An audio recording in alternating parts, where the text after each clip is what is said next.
Basag na baso, dugong tumutulo. Habang nakaluhod si Elira, sa sahig ng marangyang restaurant humahalakak ang mapagmataas na si Kevin, hawak ang kanyang mamahaling alak. Basura. Yan ang amoy mo, Elira. Isang nakakabinging sampal ng realidad. Ngunit ang pag-ikot ng tadhana ay walang sinasanto. Nang bawiin ang lahat ng yaman ng bilyonaryo, sino ang luluhod ngayon? Handa na ba si Elira na ibaon ang kanyang kahinaan at muling bumangon? Basura ka na nga. Amoy basura ka pa. Do you really think a few drops of wine on my shoes is a joke? Lumuhod ka at punasan mo yan. Now! Ang boses ni Kevin ay kasing talas ng bubog na nagkalat sa makintab na sahig ng Aurelio's table. Malamig, mapangapi, at walang bahid ng awa. Habang ang ibang mga customers sa loob ng marangyang restaurant ay abala sa kanilang tawanan at pagkakalansing ng mga kubyertos, ang mundo ni Elira ay tila huminto sa isang masakit na sandali. Nakayuko si Elira, ang kanyang mga kamay, na kanina pa nanginginig sa pagod, mula sa 12 oras na shift, ay dahan-dahang bumaba patungo sa sapatos ni Kevin. Sa bawat pulgada ng kanyang pagbaba, tila naririnig niya ang pagkapunit ng sarili niyang dangal. Ang suot niyang uniforme na kupas na, ngunit malinis ay tila naging isang mabigat na pasanin. Habang ang kanyang mga tuhod ay dahan-dahang sumasayad sa malamig at matigas na tile na isang imahe ang biglang sumagi sa kanyang isipan. Ang mukha ng kanyang ama na nakahiga sa ospital, hirap huminga at umaasa sa bawat sentimong kikitain niya ngayong gabi. Isang matinding panunuyo ang naramdaman ni Elira sa kanyang lalamunan.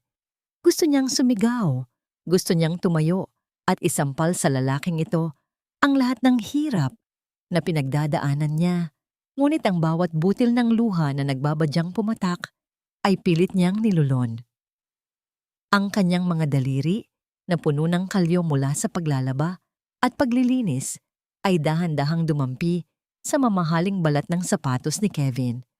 Naramdaman niya ang init ng hiya na gumagapang sa kanyang mukha, isang init na tila sumusunog sa kanyang balat, habang naririnig niya ang mahinang hagik-hik ng mga kasama ni Kevin sa mesa. Ano pang hinihintay mo? Ayusin mo yan. Baka mamaya ay mapagkamalan ka pang part ng basahan dito. Muling hirit ni Kevin bago kinuha ang kanyang baso ng alak at sadyang itiningala ito. Tila nagdiriwang sa kanyang kapangyarihan sa isang mabilis na galaw. Kumuha si Kevin ng ilang pirasong barya at papel na pera mula sa kanyang bulsa at isinabog ito sa paligid ni Elira. Ang tunog ng mga barya na tumatama sa sahig ay tila mga latay sa puso ng dalaga. Bawat piraso ng pera na gumugulong sa sahig ay tila nagpapaalala sa kanya kung gaano kaliit ang kanyang halaga sa mata ng mga taong tulad ni Kevin. Sa dilim ng sulok ng restaurant, isang matandang lalaki na may malalim na mga mata ang tahimik na nakasubaybay. Ang kanyang mga kamay ay mahigpit na nakakapit sa hawakan ng kanyang baston. Ang kanyang mukha ay hindi mababakas ang anumang emosyon. Ngunit ang kanyang titig ay nakatitig ng diretso sa bawat galaw ni Kevin at sa bawat pagpapakumbaba ni Elira. Nang matapos ang kanyang shift, lumabas si Elira sa restaurant na tila isang anino. Ang malamig na hangin ng gabi ay humahampas sa kanyang basang uniforme, ngunit mas malamig pa ang pakiramdam sa loob ng kanyang dibdib. Ang bawat hakbang niya patungo sa sakayan ng jeep ay tila may kasamang bigat ng 1,000 bato. Ang mga barya na pinulot niya sa sahig ay mahigpit niyang nakakuyom sa kanyang palad. Sapat na sana ito para sa gamot ng kanyang ama bukas. Ngunit ang kapalit nito ay ang kanyang pagkatao, ang pag-uwi sa kanilang maliit na barong-barong sa gitna ng masikip na eskinita ay hindi nagbigay ng kapayapaan. Sa layo pa lamang, naamoy na ni Elira ang masangsang na amoy ng estero at ang usok mula sa mga nagsusunog ng basura. Pagbukas niya ng pinto na gawa sa pinagtagpi-tagping kahoy, hindi yakap ang sumalubong sa kanya, kundi ang matatalas na mata ni Tita Marites. O Elira, nasaan na? Huwag mong sabihing kakarampot lang ang dala mo ngayon. Alam mong kailangan ko ng pambayad sa kuryente at itong gamot ng tatay mo. Ang mahal-mahal. Pasigaw na bungad ni Marites habang mabilis na hinablot ang bag ni Elira. Walang nagawa si Elira kundi ang mapatitig sa kawalan habang nilalathala ng kanyang tiyahin ang bawat gamit sa loob ng kanyang bag. Kinuha ni Marites ang perang pinulot ni Elira mula sa sahig ng restaurant, ang perang galing sa pang-aalipusta ni Kevin. Diyos ko, Elira! Ito lang? Nagpapagod ka sa restaurant na yan para sa barya? Kung hindi dahil sa pagkupkop ko sa inyong mag-ama na bulok na kayo sa kalsada. Utang na loob mo ang bawat platong kinakain niyo rito. Patuloy na panunumbat ni Marites habang isinisilid ang pera sa sarili nitong bulsa. Tumungo si Elira sa maliit na sulok kung saan nakahiga ang kanyang ama. Ang matanda ay payat na payat. Ang balat ay tila nakadikit na sa mga buto at ang bawat paghinga nito ay may kasamang huni ng paghihirap. Dahan-dahang hinawakan ni Elira ang malamig na kamay ng kanyang ama. Doon, sa gitna ng dilim at amoy ng kahirapan, ang lahat ng pait na kanina pa niya kinikimkim ay dahan-dahang ko kumawala. Walang boses ang kanyang pag-iyak, tanging ang panginginig lamang ng kanyang balikat at ang bawat butil ng luha na pumapatak sa kamay ng kanyang ama ang nagpapatunay ng kanyang pagkadurog. Hanggang kailan ko ba kailangang lunukin ang sarili kong dangal para lang mabuhay? Ito ba ang tadhana ng isang tulad kong ipinanganak na walang laban? Habang nakatitig sa kanyang ama, isang tunog ng mensahe ang narinig ni Elira mula sa kanyang lumang cellphone. Gamit ang nanginginig na mga daliri, binuksan niya ito. Isang mensahe mula sa ospital. Ang inyong nakabinbing bill ay kailangang bayaran sa loob ng 24 na oras. Kung hindi ay mapipilitan kaming itigil ang maintenance ng inyong pasyente. Ang bawat salita sa screen ay tila isang hatol ng kamatayan. Sa kabilang dako ng lungsod, sa loob ng isang marangyang penthouse, si Kevin ay kampanteng humihigop ng mamahaling alak. Walang kamalay-malay na ang kanyang basura ay may hawak na isang lihim na maaaring sumira sa lahat ng kanyang kinalalagyan. Walang halaga ang dugong dumadaloy sa iyong mga ugat kung ito ay kasing dumi ng putik na tinatapak-tapakan mo. Ang boses ni Don Valeriano ay hindi malakas, ngunit bawat salita ay tila isang malakas na dagok na bumasag sa katahimikan ng marangyang penthouse ni Kevin. Nakatayo ang matanda sa gitna ng malawak na sala. Ang kanyang baston ay nakadiin sa mamahaling carpet, habang ang kanyang titig ay tila sumasalamin sa lahat ng kasalanang nagawa ng kanyang apo kagabi. Si Kevin, na noon ay nakasandal sa kanyang leather sofa at may hawak pang baso ng kape, ay dahan-dahang napatayo. Ang kanyang mukha na dati ay puno ng yabang ay napalitan ng pagtataka na kalaunan ay naging kaba. Lolo, what are you doing here this early? And what are you talking about? Bakit ganyan ang tingin niyo sa akin? Hindi sumagot si Valeriano. Sa halip, dahan-dahan niyang inalis ang kanyang sombrero at doon ay nanlaki ang mga mata ni Kevin.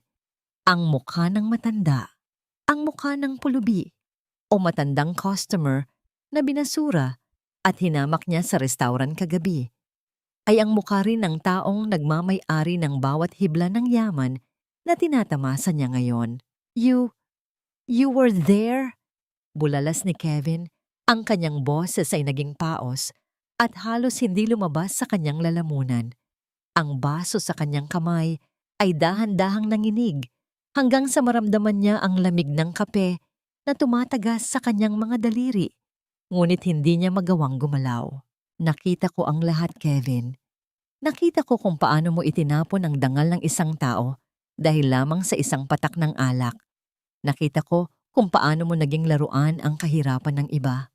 Ang boses ni Valeriano ay puno ng pagkabigo, isang klase ng sakit na mas matindi pa sa galit. Itinayo ko ang Aurelio's table, hindi para maging palaruan ng mga mapagmataas na tulad mo, kundi para maging simbolo ng pagsisikap. At kagabi, Pinatunayan mo na hindi ka karapat-dapat sa pangalang Solvento. Lolo, wait, I can explain. It was just a waitress. She was clumsy and... Enough! Ang sigaw ni Valeriano ay tila pagguho ng isang bundok. Itinaas niya ang kanyang kamay upang patigilin ang anumang idadahilan ng apo. Mula sa oras na ito, bawi na ang lahat. Ang penthouse na ito, ang mga sasakyan mo, ang lahat ng card na nasa wallet mo. Lahat yan ay pag-aari ng kumpanya. At ikaw, Kevin, ay wala ng kumpanya. Isang malamig na katahimikan ang bumalot sa silid. Tila nawalan ng hangin sa paligid ni Kevin. Ang kanyang mga binti ay naging malambot. Ang kanyang puso ay humampas ng malakas sa kanyang dibdib na tila isang bilanggo na gustong kumawala. Lolo, you can't be serious. Anong gagawin ko? Saan ako pupunta? Pupunta ka kung saan nararapat ang isang taong hindi marunong rumespeto. Pupunta ka sa kalsada, Kevin. Doon mo mararanasan kung paano maging basura na tinatawag mo. Malamig na pahayag ng matanda. Lumapit ang dalawang lalaking nakauniforme, ang mga security detail ni Don Valeriano. Nang walang sabi-sabi, dahan-dahan nilang kinuha ang susi ng kotse na nasa ibabaw ng mesa at ang gintong relo sa bisig ni Kevin. Ang bawat gamit na kinukuha sa kanya ay tila pag-aalis ng kanyang balat. Iniiwan siyang hubot-hubad at walang kalaban-laban. Mayroon kang 10 minuto para kumuha ng isang maleta ng mga lumang damit. Walang alahas, walang gadget, walang pera. Iwan mo ang lahat ng hindi mo pinaghirapan. Utos ni Valeriano habang tumatalikod. Pagkalipas ng ilang sandali, natagpuan ni Kevin ang kanyang sarili sa labas ng gusali. Ang sikat ng araw ay tila nangungutya sa kanyang kalagayan. Hawak niya ang isang maliit na maleta na may sirang gulong. Ang tanging natira sa kanya, ang hangin na dati ay amoy mamahaling pabango, ay napalitan ng amoy ng usok ng mga sasakyan at alikabok ng kalsada. Sinubukan niyang itaas ang kanyang kamay upang pumara ng taxi. Ngunit habang papalapit ang sasakyan, bigla niyang naalala. Wala siyang kahit isang sentimo sa kanyang bulsa. Ang kanyang kamay ay dahan-dahang bumagsak sa kanyang gilid, nanginginig, habang ang taxi ay mabilis na dumaan at iniwan siya sa gitna ng makapal na usok. Ang kanyang mga mamahaling sapatos na dati ay kinang na kinang ay nagsisimula nang mabahira ng dumi ng kalsada. Naglakad siya ng walang patutunguhan. Ang bawat hakbang ay tila isang paghukay sa kanyang sariling libingan. Ang gutom ay nagsimulang gumapang sa kanyang tiyan. Isang pakiramdam na kailanman ay hindi niya nakilala. Hanggang sa marating niya ang isang bintana ng isang tindahan at doon, sa refleksyon ng salamin, nakita niya ang kanyang sarili. Gusot ang damit, pawisan, at may bakas ng kawalan ng pag-asa sa mga mata. Napadpad si Kevin sa isang masikip at maingay na terminal ng bus. Ang mga tao ay nagtutulakan. Ang boses ng mga konduktor ay tila mga hiyaw sa isang impyerno para sa kanya. Habang papalubog ang araw, ang takot ay nagsimulang bumalot sa kanya. Wala siyang matutuluyan, wala siyang kakilala, at higit sa lahat, wala siyang proteksyon. Sa gitna ng kadiliman ng terminal, napansin ni Kevin ang 3 lalaking nakatayo sa isang madilim na sulok. Ang kanilang mga mata ay nakatuon sa kanyang maleta, at ang kanilang mga kamay ay may hawak na mga kahoy na tila may nakapako sa dulo. Dahan-dahan silang lumapit sa kanya, ang kanilang mga yabag ay tila mga tunog ng panganib na papalapit. Hoy Tisoy, mukhang naliligaw ka yata. Ang boses ng isa sa mga lalaki ay puno ng pananakot. Napahakbang paatras si Kevin. Ang kanyang likod ay tumama sa isang malamig na poste ng ilaw. Ang kanyang puso ay tila sasabog sa takot. Sa sandaling iyon, ang lahat ng kayabangan niya ay tuluyan ng naglaho. Pinalitan ng isang matinding pagnanais na mabuhay. Ngunit bago pa man makalapit ang mga lalaki, isang lumang jeepney ang huminto sa tapat nila. At mula rito ay bumaba ang isang pamilyar na bulto ng tao. Isang babaeng may pagod na mga mata, ngunit may paninindigan sa bawat kilos. Si Elira, napatitig si Kevin sa dalaga, ang kanyang huling pag-asa sa gitna ng panganib. Ngunit sa halip na tulong, ang nakita niya sa mga mata ni Elira ay ang parehong lamig at poot na ipinaramdam niya rito kagabi. Huwag kang lalapit sa akin, Kevin. Wala ka na sa iyong palasyo para mag-utos. Ang tinig ni Elira ay tila isang pader na yari sa yelo, matigas at hindi matibay na tapatan ng nagmamakaawang mga mata ni Kevin.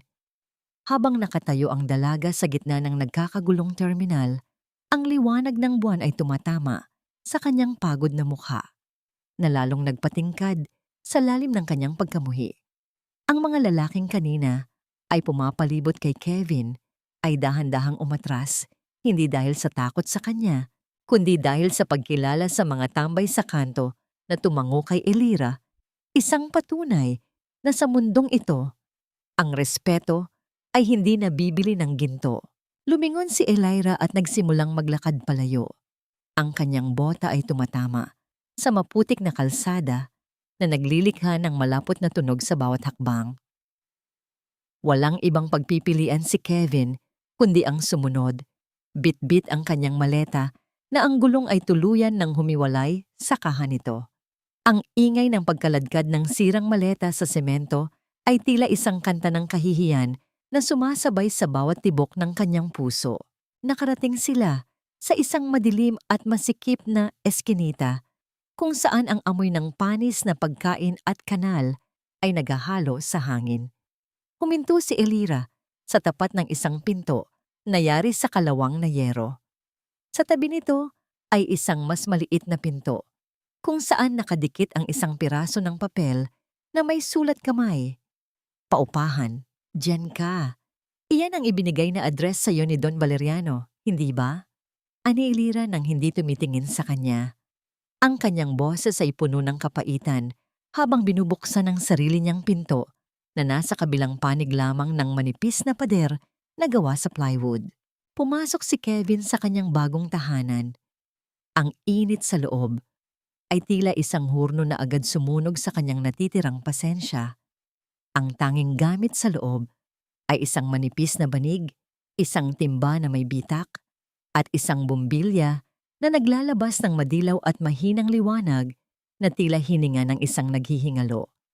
Ang alingasaw ng alikabok ay agad nagpabahing sa kanya, isang tunog na yumanig sa marupok na dingding. Hindi nakatulog si Kevin sa gabing iyon. Ang bawat paggalaw niya ay nagdudulot ng ingay mula sa sahig na gawa sa kawayan.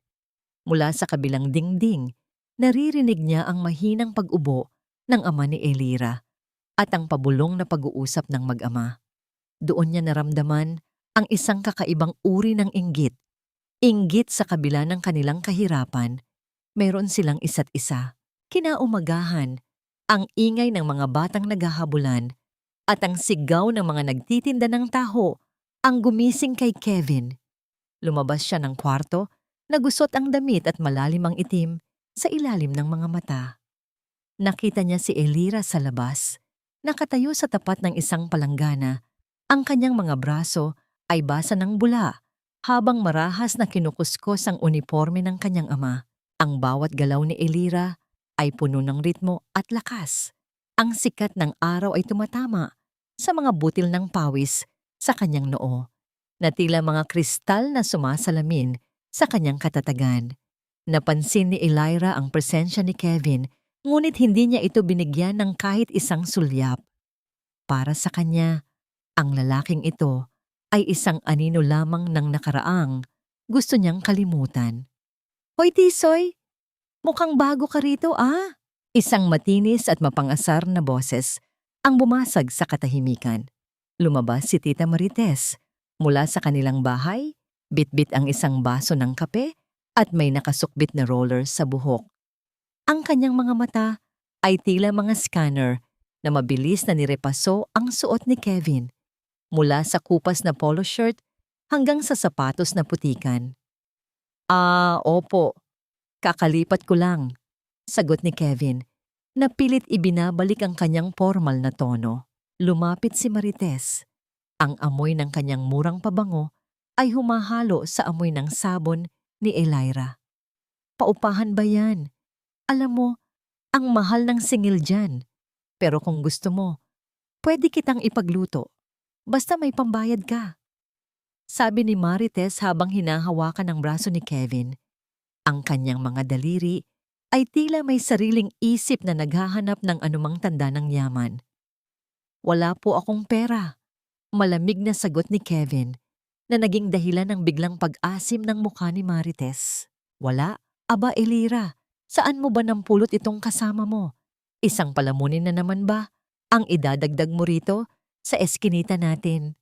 Sigaw ni Marites na sadyang pinalakas ang boses upang marinig ng mga kapitbahay. Hindi sumagot si Elira. Sa halip, marahas niyang ipinagpag ang basang damit na nagdulot ng mga tilamsik ng tubig sa mukha ni Kevin at ni Marites. Ang tunog ng paghampas ng tela sa hangin ay tila isang babala. Sa sandaling iyon, ang gutom ay tuluyan ng gumapang sa sikmura ni Kevin, isang hapdi na tila kinakain ng kanyang loob. Napatingin siya sa isang maliit na tindahan sa kanto, ang sari-sari store. Nakita niya ang mga nakasabit na maliliit na pakete ng kape at asukal. Mga bagay na dati ay hindi niya binibigyang pansin, ngunit ngayon ay tila mga kayamanan na hindi niya maabot. Lumapit siya sa gripo sa labas upang uminom ng tubig, ngunit bago pa man niya maidikit ang kanyang labi sa tumutulong tubig, isang kamay ang humarang sa kanya. Huwag mong inumin yan kung ayaw mong mamilipit sa sakit ng tiyan. Hindi yan ang tubig na kinasanayan mo sa iyong mansyon. Ani Elira, habang iniaabot ang isang plastik na baso na may lamang tubig mula sa pitsel. Napatitig si Kevin sa baso at pagkatapos ay sa mga mata ni Elira. Sa kauna-unahang pagkakataon, nakita niya ang sarili niyang refleksyon sa mga mata ng dalaga, hindi bilang isang prinsipe, kundi bilang isang taong uhaw, gutom, at ligaw. Salamat, bulong ni Kevin. Ang kanyang boses ay tila isang bitak na salamin. Ngunit bago pa man niya maubos ang tubig, isang pamilyar na itim na sasakyan ang dahan-dahang huminto sa dulo ng eskinita. Ang pagbukas ng pinto ng sasakyan ay nagdulot ng isang marahas na katahimikan sa buong paligid. Isang pares ng matutulis na takong ang sumayad sa putikan at ang boses na sumunod ay tila isang laso na naagad kumalat sa hangin. So, dito ka na pala tumitira ngayon, Kevin? Sa piling ng isang basurang waitress? Ang bawat butil ng kanin ay tila naging ginto sa paningin ng isang taong kailanman ay hindi nakaranas ng tunay na gutom. Ang boses ni Beatrice ay puno ng panunuya habang nakatitig sa kabuuan ni Kevin. Ang kanyang mamahaling bestido ay tila isang malaking insulto sa paligid na puno ng sampay na damit at amoy ng kanal. Hindi alintana ni Beatrice ang dumi ng kalsada habang dahan-dahan siyang lumalapit. Ang kanyang mga mata ay naniningkit sa tuwa habang nakikita ang paghihirap ng kanyang dating kasintahan. Look at you, Kevin. Amoy araw, madungis at mukhang kailangan na ng paligo. Is this the life you chose over me? Isang maliit na kwartong gawa sa plywood sa piling ng babaeng ito? Turo ni Beatrice kay Elira na noon ay tahimik na nagsasabit ng mga basang damit. Hindi kumibo si Kevin. Ang kanyang mga kamao ay nakakuyom sa gilid ng kanyang kupas na pantalon. Ang kanyang panga ay mahigpit na nakasara upang pigilan ang anumang salitang baka lalong magpababa sa kanyang kalagayan. Ang dating mapagmataas na tingin ay pinalitan ng isang matinding pagkapahiya. Huwag mo siyang idamay dito, Beatrice. Umalis ka na. Malamig na utos ni Kevin. Bagaman ang kanyang boses ay walang laban kumpara sa dati. Tumawa si Beatrice, isang tunog na tila mga gasgas ng kuko sa pisara. Umalis? I just came here to see if you've finally realized your mistake. Pero mukhang mas gusto mong maging basura, kasama ng mga basura. Pagkatapos ay kumuha siya ng ilang pirasong papel na pera mula sa kanyang bag at isinabog ito sa harap ni Kevin. Para sa tanghalian mo, mukhang kailangan mo yan. Nang umalis ang sasakyan ni Beatrice, ang mga pera sa putikan ay tila mga anino ng nakaraan ni Kevin. Nakita niyang dahan-dahang lumapit si Tita Marites upang pulutin ang mga ito. Ang mga mata ng matanda ay kumikinang sa kasabikan. Ngunit bago pa man makapagsalita si Kevin, mabilis na lumapit si Elira at hinablot ang mga pera mula sa kamay ni Marites. Hindi namin kailangan ang limos ng mga taong tulad niya, mariing sabi ni Elira habang pinupunit ang mga pera sa harap ni Kevin at Marites. Ang tunog ng napupunit na papel ay tila ang pagputol sa huling ugnayan ni Kevin sa kanyang marangyang buhay. Pagdating sa Aurelio's table, hindi na bilang VIP ang pagpasok ni Kevin, kundi bilang isang tagahugas ng pinggan at tagalinis ng banyo. Ang bigat ng bawat tray na kanyang dinadala ay tila nagpapaliit sa kanyang katawan. Ang bawat sulyap ng kanyang mga dating kasamahan sa trabaho ay tila mga kutsilyong tumutusok sa kanyang balat. Sa loob ng kusina, ang init ay tila hindi natatapos. Ang pawis ni Kevin ay humahalo sa sabon at dumi ng mga pinggan. Isang sandali ay nadulas ang isang tumpok ng mga porselanang plato mula sa kanyang mga kamay. Ang tunog ng pagbasag ng mga ito sa sahig ay tila ang pagguho ng kanyang huling pag-asa. Ano ba, Kevin? Kanina ka pa lulutang-lutang. Kung hindi ka marunong magtrabaho, umalis ka na rito. Sigaw ni Carmen, ang manager ng restaurant na dati ay yumuyukod sa kanya. Sa kabilang bahagi ng restaurant, nakita ni Kevin si Elira na pinagsisilbihan ng isang grupo ng mga customer na sadyang mapang-api. Nakita niya kung paano lunukin ni Elira ang lahat ng masasakit na salita ng mga ito nang hindi nagbabago ang ekspresyon ng mukha. Doon ay napagtanto ni Kevin, ito ang araw-araw na impyerno na ipinaranas niya kay Elira noon. Ang bawat sorry na binibitawan ng dalaga sa mga customer ay tila isang sampal sa kanyang konsensya. Lumipas ang mga oras at ang gutom ni Kevin ay naging isang matinding hapdi na tila kinakain ang kanyang mga bituka. Wala siyang pera para bumili ng pagkain at ang pagod ay tuluyan ng sumakop sa kanyang katawan. Sa loob ng maliit na silid ng mga empleyado, dahan-dahang nanlamig ang kanyang mga kamay. Ang paningin niya ay naging malabo hanggang sa tuluyan siyang bumagsak sa sahig. Nang imulat ni Kevin ang kanyang mga mata, ang unang amoy na pumasok sa kanyang ilong ay ang alat ng tuyo at ang bango ng bagong saing na kanin. Nakita niya ang kanyang sarili na nakahiga sa isang lumang bangko. Sa tabi niya, mayroong isang maliit na lalagyan ng pagkain, kanin at 2 pirasong tuyo. Mayroong isang piraso ng papel sa tabi ng pagkain, sa sulat kamay na hindi gaanong maayos, ngunit malinis, nakasaad, "Kumain ka, hindi ka makakabayad ng utang kung patay ka na." Kinuha ni Kevin ang isang dako ng kanin. Ang init nito sa kanyang mga daliri ay tila isang yakap na kailanman ay hindi niya naramdaman mula sa kanyang mga magulang o kay Beatrice. Habang sinusubo niya ang tuyo, ang alat nito ay humalo sa kanyang mga luha na hindi na niya napigilang pumatak. Isang butil ng luha ang bumagsak sa puting kanin, ang unang patak ng pagsisisi na mula sa puso at hindi mula sa pilit na kahihiyan. Kumain siya ng mabilis, halos mabulunan, habang ang bawat paglunok ay may kasamang panunuyo sa lalamunan. Doon, sa sulok ng madilim na silid, ang dating prinsipe ng Solviento ay natutong magpasalamat sa pinakamaliit na biyaya. Pauwi sa kanilang iskinita, ang kadiliman ay tila mas lalong naging mabigat. Habang papalapit si Kevin sa kanyang pintuan, isang marahas na tunog ng pagbasag ng mga gamit ang narinig niya mula sa bahay ni Elira.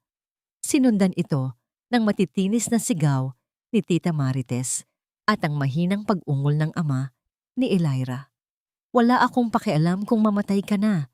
Ibigay mo sa akin ang perang itinago mo." Ang hiyaw ni Marites ay tila isang kidlat na bumasag sa katahimikan ng gabi. Napatigil si Kevin sa tapat ng pinto. Ang kanyang puso ay tumitibok ng mabilis dahil sa kaba at galit. Nakita niya ang anino ni Elira sa bintana, nakaluhod at tila may pinoprotektahan sa sahig. Ang tunog ng sampal na sumunod ay tila yumanig sa buong eskinita. Ang bawat mura at sigaw ay tila mga latay sa balat na hindi gumagaling, mas masakit pa sa anumang pisikal na sugat. Sa loob ng maliit at madilim na bahay ni Elira, ang bawat hininga ay tila may kasamang bigat ng takot.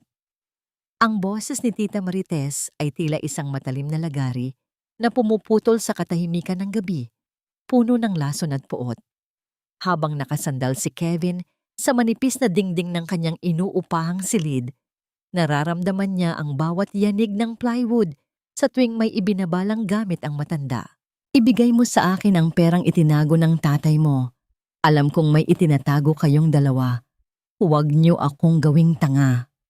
Hiyaw ni Marites habang marahas na hinahablot ang mga damit mula sa lumang aparador. Ang tunog ng pagkapunit ng tela ay tila mga hibla ng pasensya ni Elira na isa-isang pumuputok. Tita, pakiusap. Wala kaming itinatagong pera. Alam niyo namang pambili lang ng gamot ang natitira sa amin. Ang boses ni Elira ay nanginginig, hindi dahil sa takot para sa sarili, kundi dahil sa kanyang ama na ngayon ay namimilipit sa sakit habang nakahiga sa manipis na banig. Isang malakas na tunog ng sampal ang bumasag sa usapan. Sa liwanag ng isang bumbilya na sumasayaw-sayaw sa kisame, nakita ni Kevin sa pagitan ng siwang ng pader ang dahan-dahang pagbagsak ni Elira sa sahig. Ang kanyang pisngi ay agad namula at ang kanyang mga mata ay napuno ng luha na pilit niyang pinipigilan. Utang na loob mo sa akin ang bawat butil ng kanin na isinusubo niyo. Kung hindi dahil sa akin, namatay na kayo sa kalsada. Akala mo ba libre ang pagpapatira ko sa inyo rito? Isang palamunin na matanda at isang waitress na walang silbi. Patuloy na panunumbat ni Marites. Ang kanyang mukha ay namumula sa galit habang dinuduro ang kapatid niyang may sakit. Hindi nakatiis si Kevin. Ang kanyang puso ay tumitibok ng mabilis. Isang halong galit at matinding awa ang lumalamon sa kanyang pagkatao. Dahan-dahan niyang binuksan ang kanyang pinto at tumayo sa tapat ng bahay ni Elira. Nakita niya ang dalaga na dahan-dahang gumagapang patungo sa kanyang ama. Niyayakap ang matanda upang magsilbing kalasag laban sa mga sipa at sampal ni Marites. Ang bawat pag-atake ni Marites ay tila mga hampas ng latigo sa konsensya ni Kevin. Naalala niya kung paano rin niya hinhamak si Elira noon, kung paano niya ito minaliit dahil sa kanyang trabaho. Ngunit ngayon, nakikita niya ang tunay na katatagan, isang babaeng handang tanggapin ang lahat ng sakit para lang maprotektahan ang tanging pamilyang natitira sa kanya. Umalis ka na, Marites! Hayaan mo na kami! Ang mahinang tinig ng ama ni Elira ay puno ng pagmamakaawa, ngunit lalo lamang itong nagpagalit sa matanda. Kumuha si Marites ng isang basong tubig at sadyang ibinuhos ito sa mukha ng matanda. Ang tunog ng tubig na tumatama sa tuyong balat ng kanyang ama ay nagpatayo ng balahibo ni Elira. Sa isang iglap, tumayo ang dalaga at hinarap ang kanyang tiyahin. Ang kanyang mga mata ay nag-aapoy sa galit na matagal na niyang ibinaon. Tama na, kunin niyo na ang lahat, huwag niyo lang saktan ang tatay ko. Sigaw ni Elira. Ang kanyang boses ay tila isang pagputok ng bulkan na matagal nang nanahimik. Nang sa wakas ay mapagod si Marites sa kanyang pagwawala. Marahas siyang lumabas ng bahay, binabagsak ang pinto na halos matanggal sa bisagra. Ang katahimikan na sumunod ay mas masakit pa sa ingay ng pag-aaway. Dahan-dahang lumapit si Elira sa kanyang ama. Pinupunasan ang basa nitong mukha gamit ang kanyang laylayan ng damit.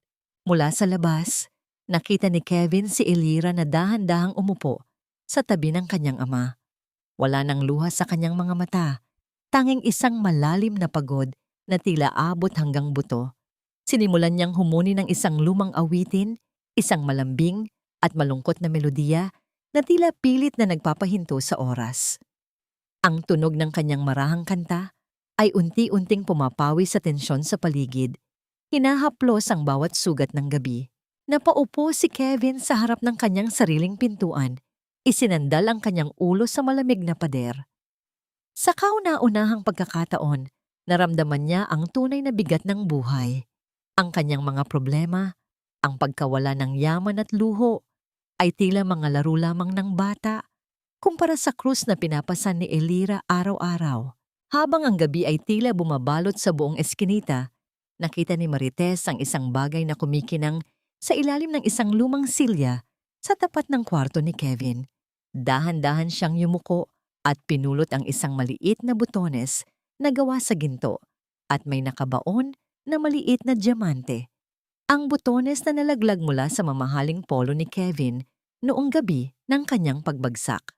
Isang mapanganib na ngiti ang gumuhit sa labi ni Marites habang tinitingnan ang kayamanang nasa kanyang palad. Ang liwanag ng butones ay sumasalamin sa kasakiman sa kanyang mga mata. Isang bagong plano ang nagsisimulang mabuo sa kanyang isipan na maaring maging huling mitya ng kapahamakan para kay Elira at Kevin. Ang bawat lihim na balak ay tila isang lason na dahan-dahang kumakalat sa ilalim ng balat, naghihintay lamang ng tamang pagkakataon upang pumatay. Ang umaga sa eskinita ay nagsimula sa karaniwang ingay ng mga naglalako, ngunit para kay Tita Marites, ang liwanag ng araw ay tila isang hudyat para sa kanyang bagong nahanap na kayamanan. Paulit-ulit niyang hinahaplos ang maliit na butones na may diamante sa loob ng kanyang bulsa. Ang lamig nito ay nagbibigay ng kakaibang init sa kanyang sakim na puso. Siguradong milyon ang halaga nito, bulong ni Marites sa sarili habang naglalakad patungo sa kanto. Plano niyang dalhin ito sa isang sanglaan na kilala sa pagtanggap ng mga gamit na walang kaukulang papel.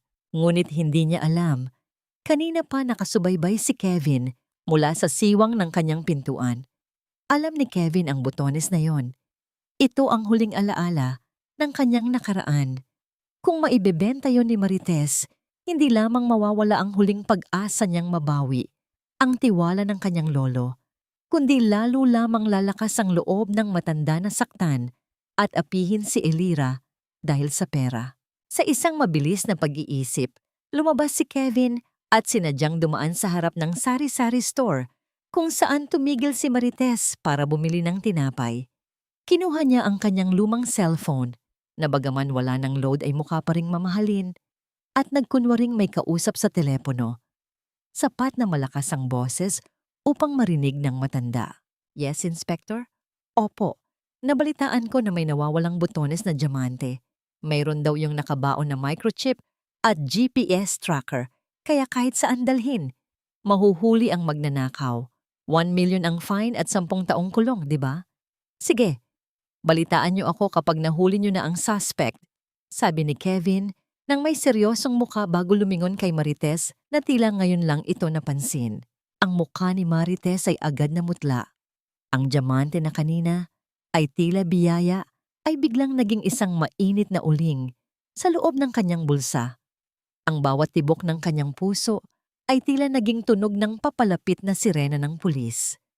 Sa takot na mahuli, dahan-dahan siyang bumalik sa bahay at nang walang nakakakita ay itinapon ang butones sa isang bunton ng basura malapit sa silid ni Kevin. Nang makitang ligtas na ang sitwasyon, dahan-dahang pinulot ni Kevin ang butones. Isang maliit na tagumpay laban sa kasakiman, ngunit alam niyang malayo pa ang laban. Pagdating sa restaurant, ang pagod ay tila lalong bumigat.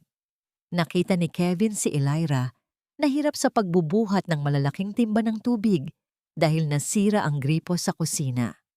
Ang bawat hakbang ng dalaga ay may kasamang panginginig ng kanyang mga braso. Ang kanyang uniforme ay basang-basa na ng pawis at tubig. Nang walang sinasabi, lumapit si Kevin at kinuha ang timba mula sa mga kamay ni Elira. "Ako na rito. Magpahinga ka muna doon sa gilid," sabi niya sa isang tono na hindi na naguutos, kundi nag-aalaga. Napatitig si Elira sa kanya. Nakita niya ang mga kamay ni Kevin. Ang mga kamay na dati ay tanging panulat at baso ng alak lang ang hawak, ngayon ay puno na ng paltos at sugat mula sa maghapong pagtatrabaho. May isang bahagi ng puso ni Elira ang tila lumambot. Isang pader na dahan-dahang nagkakaroon ng bitak. Kaya ko naman, Kevin. Hindi mo kailangang gawin ito. Mahinang sagot ni Elira, ngunit ang kanyang katawan ay hindi na nakipagtalo sa pagod. Hindi mo kailangang gawin ang lahat ng mag-isa, Elira. Tugon ni Kevin habang itinutuloy ang trabaho. Sa mga sumunod na oras, tila nagkaroon ng isang tahimik na kasunduan sa pagitan ng dalawa. Sa bawat sulyap at bawat maliit na tulong, ang tensyon na dati ay bumabalot sa kanila ay napalitan ng isang kakaibang uri ng kapayapaan. Nang dumating ang oras ng merienda, nakaupo si Elira sa isang sulok, nakasandalang ulo sa pader habang nakapikit. Ang matinding sikat ng araw ay tumatagos sa bintana ng kusina, diretso sa kanyang mukha. Dahan-dahang tumayo si Kevin sa tapat ng bintana, ginagamit ang kanyang sariling katawan at ang malapad niyang balikat upang harangan ang nakasisilaw na liwanag. Binibigyan si Elira ng isang pansamantalang anino upang makapahinga ng maayos. Iyon ay isang simpleng kilos, isang sandali na walang salita. Ngunit para kay Elira, iyon ang pinakamatamis na proteksyon na naramdaman niya sa mahabang panahon. Sa gitna ng hirap, may isang taong handang maging anino niya. Ngunit ang katahimikang ito ay mabilis na naglaho. Isang marahas na tunog ng pagpreno ng sasakyan ang narinig mula sa labas ng restaurant. Ang tunog ng mga yabag ng matutulis na takong ay tila mga bantas ng isang paparating na bagyo. Bumukas ang pinto ng Aurelio's table at pumasok si Beatrice. Ang kanyang mga mata ay tila mga laser na agad nahanap ang kinalalagyan ni Kevin at Elira. Isang mapanirang ngiti ang gumuhit sa kanyang labi habang nakikita ang dating prinsipe na may hawak na basahan at ang waitress na tila komportable sa tabi nito. Kinuha ni Beatrice ang kanyang cellphone at mabilis na kinuha ang isang litrato ni na Kevin at Elira na magkatabi. Isang litrato na alam niyang magiging mitya ng isang mas malaking gulo. Look at this. How touching. Ani Beatrice habang dahan-dahang lumalapit. Ang bawat salita niya ay tila patak ng asidong tumutulo sa sahig. The fallen prince and his dirty little maid. I wonder what Don Valeriano would think if he saw this. Luhod. Ngayon din. O baka gusto mong kaladkarin kita palabas ng restaurant na ito gaya ng isang ligaw na aso? Ang tinig ni Beatrice ay tila isang latigo na humahampas sa katahimikan ng Aurelio's table. Nakaupo siya sa gitna ng restaurant. Ang kanyang mga binti ay nakakrus ng may pagmamalaki, habang ang kanyang mga mata ay nakatitig ng may puot kay Elira. Sa harap ni Elira ay isang bote ng matapang na whiskey. Ang kulay nito ay tila ginto, ngunit ang bawat patak ay tila lason sa paningin ng dalaga. Inumin mo ito, lahat, hanggang sa huling patak. Muling utos ni Beatrice, ang kanyang boses ay puno ng panunuya. Kapalit ito ng bawat sentimong ninakaw mo sa atensyon ng pamilya Solviento, isang hamak na waitress, sinusubukang umakyat sa langit. Inumin mo, at baka patawarin kita. Nanginginig ang mga kamay ni Elira habang nakatitig sa bote. Alam niyang ang matapang na likidong ito ay magpapaguho sa kanyang katawan na wala pang laman mula kaninang umaga. Ngunit ang imahe ng kanyang amang nangangailangan ng gamot ay tila isang kadena na pumipigil sa kanya upang lumaban. Dahan-dahan niyang inabot ang bote. Ang lamig ng bubog ay tila nanunuot sa kanyang mga kalamnan. Sa loob ng kusina, nakatayo si Kevin sa likod ng pinto. Ang kanyang mga mata ay nanunuyo sa galit habang nakasilip sa maliit na bintanang salamin. Ang kanyang puso ay tila isang tambol na mabilis ang paghampas. Bawat pintig ay may kasamang pagnanais na lumabas at protektahan si Elira. Ngunit alam niyang kapag nagpakita siya, lalong lalala ang sitwasyon. Sa isang biglang pagpapasya, kinuha ni Kevin ang isang lumang bullcup, ibinaba ito ng husto upang takpan ang kanyang mukha at mabilis na lumabas patungo sa mesa ni Beatrice. Bago pa man maidikit ni Elira ang bote sa kanyang labi, isang malakas na kamay ang humablot dito. Ako na ang iinom para sa kanya. Ang boses ni Kevin ay naging paos at malalim, sinasadyang baguhin upang hindi makilala. Walang sabi-sabing itiningala ni Kevin ang bote. Ramdam niya ang matinding init ng likido na gumuguhit sa kanyang lalamunan. Tila isang apoy na sumusunog sa bawat hibla ng kanyang pagkatao. Ang bawat paglunok ay may kasamang hapdi na tila hinihiwa ang kanyang sikmura. Ngunit mas masakit para sa kanya ang makitang nanonood, si Elira, nang may takot at pag-aalala. "Sino ka ba? How dare you interfere?" Sigaw ni Beatrice. Tumayo siya at tinangkang hablutin ang sombrero ni Kevin, ngunit mabilis na tumalikod ang lalaki. Bit-bit ang walang lamang bote. Umalis si Beatrice na nagpupuyo sa galit. Ang tunog ng kanyang matutulis na takong ay tila mga bantas ng isang sumpa. Bago siya tuluyang lumabas ng restaurant naiwan sina Kevin at Elira sa madilim na pasilyo patungo sa locker room.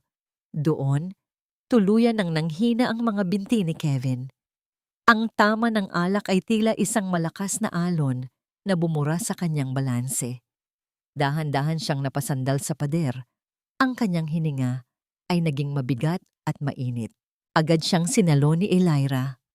Ang maliliit na kamay ng dalaga ay tila naging isang matibay na sandigan para sa bumabagsak na katawan ni Kevin. Dinala niya ito sa isang lumang bangko.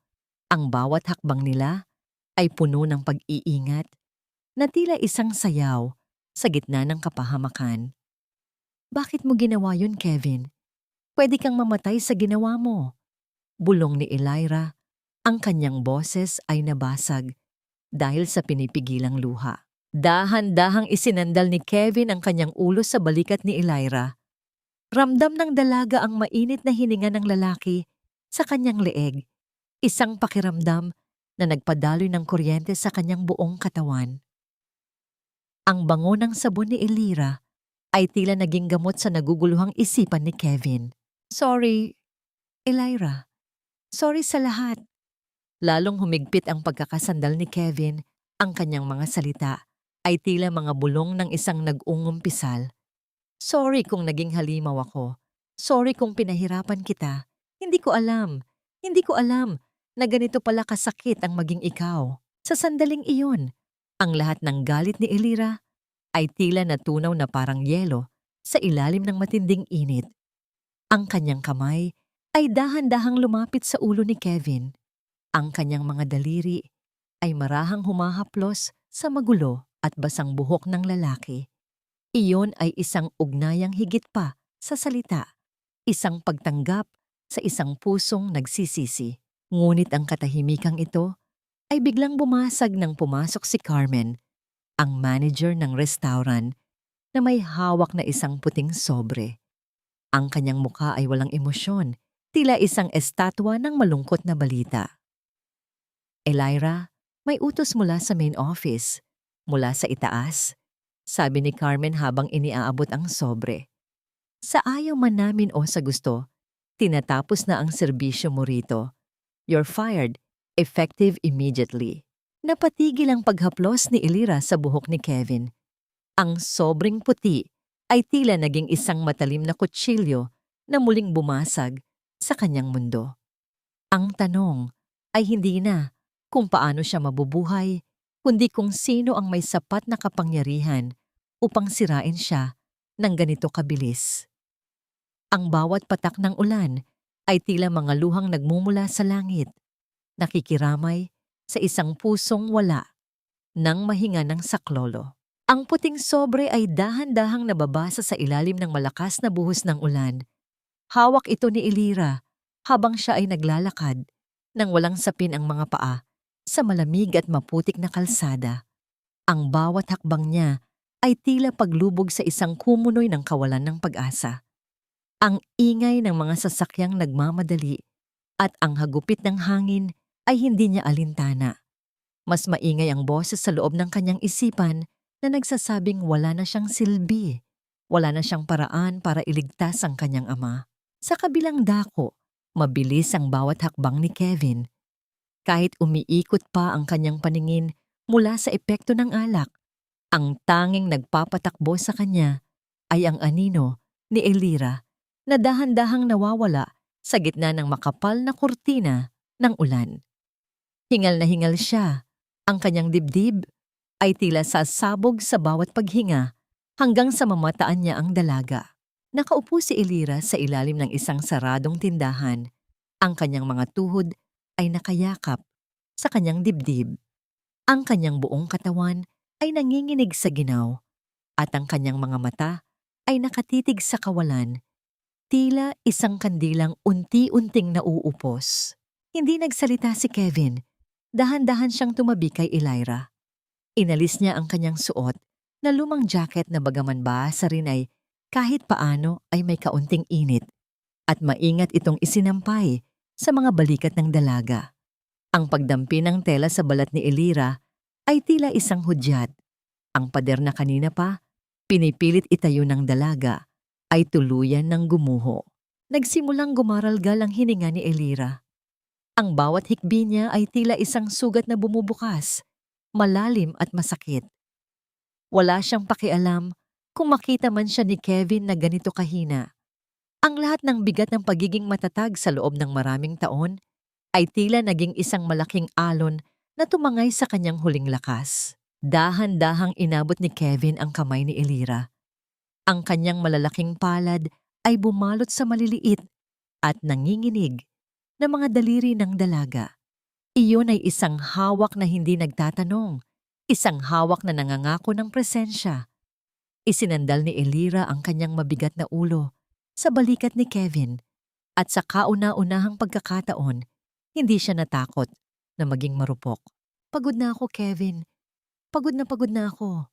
Bulong ni Elira sa gitna ng kanyang pag-iyak. Ang bawat salita niya ay tila isang hibla ng pag-asa na napuputol. Ginawa ko naman ang lahat, hindi ba? Bakit laging ganito? Hinigpitan ni Kevin ang hawak sa kamay ni Elira. Andito ako, Elira. Hindi kita iiwan.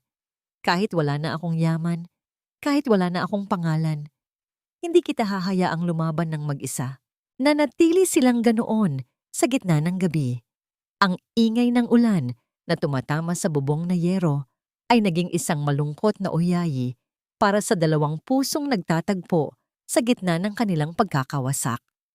Sa sandaling iyon, ang pagkakaiba ng kanilang antas sa buhay ay tuluyan ng naglaho. Ang tanging natira ay ang dalawang tao na naghahanap ng kanlungan sa isa't isa. Nang tumila ang ulan, dahan-dahang bumalik ang dalawa sa eskinita. Ang putik sa kalsada ay tila mas lalong dumikit sa kanilang mga paa. Ngunit ang bigat sa kanilang dibdib ay bahagyang gumaan dahil sa init ng kanilang magkahawak kamay na mga daliri. Ngunit ang katahimikang ito ay mabilis na nabasag ng marating nila ang tapat ng kanilang bahay. Ang pinto ni Elira ay nakabukas ng malaki, tila isang bibig na humihiyaw ng panganib. Ang liwanag sa loob ay patay-sindi at ang mga gamit ni Elira ay nakakalat sa labas ng pintuan, basang-basa at putikan. Mula sa loob, narinig ang matinis na boses ni Tita Marites na tumatawa ng may halong kaba habang may kausap sa telepono. Oo, kuhanin niyo na ang matandang yan. Wala na silang pambayad. Ngayon din, biglang tumakbo si Elira sa loob, ngunit napatigil siya sa pintuan. Ang kanyang ama ay nakahiga sa sahig. Ang mukha ay kasing puti ng papel at ang kanyang mga kamay ay mahigpit na nakakapit sa kanyang dibdib habang pilit na humihingi ng hangin. Ang tunog ng bawat hininga nito ay tila isang tuyong dahon na nadudurog. Kasabay nito, ang tunog ng papalapit na sirena ng ambulansya ay muling bumasag dya sa gabi. Ngunit hindi ito ambulansya ng tulong. Ito ay ang ambulansya ng ospital na darating upang bawiin ang huling pagkakataon ng kanyang ama dahil sa kawalan ng pambayad. Tatay! Ang hiyaw ni Elira ay tila isang matalim na kutsilyo na humiwa sa katahimikan. Napaluhod siya sa tabi ng kanyang ama, habang ang cellphone na nahulog mula sa kanyang bulsa ay nagpakita ng isang bagong mensahe mula sa bangko. Ang kanyang huling savings Ang perang inilaan niya para sa operasyon ay tuluyan ng naging zero. Ninakaw ni Marites ang lahat. Pera ko yan. At kahit anong gawin mo, hindi mo na yan mababawi dahil naisugal ko na lahat sa pusoy.